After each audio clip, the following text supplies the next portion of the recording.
দেশের সমুদ্র বন্দরগুলোতে ২ নম্বর সতর্ক সংকেত দেখাতে বলেছে বাংলাদেশ আবহাওয়া অধিদপ্তর।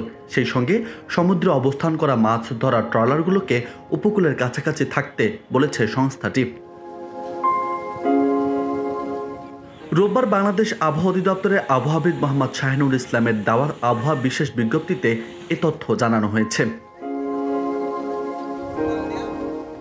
আবহাওয়া অফিস জানিয়েছে, দক্ষিণ পশ্চিম বঙ্গোপসাগর ও তৎসংলগ্ন এলাকায় অবস্থানরত ঘূর্ণিঝড় ফিনজাল পশ্চিম দক্ষিণ পশ্চিম দিকে অগ্রসর ও দুর্বল হয়ে গভীর নিম্নচাপে পরিণত হয়েছে এবং বর্তমানে তামিলনাড়ু ও তৎসংলগ্ন এলাকায় অবস্থান করছে।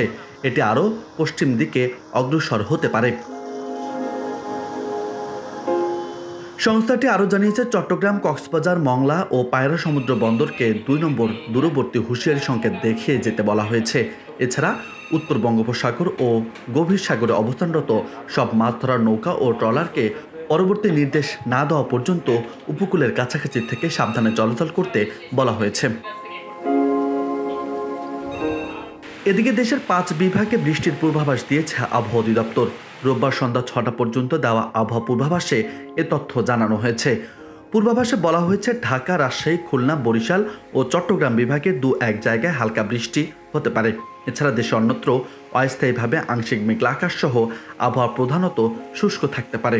সারা দেশে রাতের তাপমাত্রা সামান্য বৃদ্ধি পেতে পারে এবং দিনের তাপমাত্রা সামান্য হ্রাস পেতে পারে।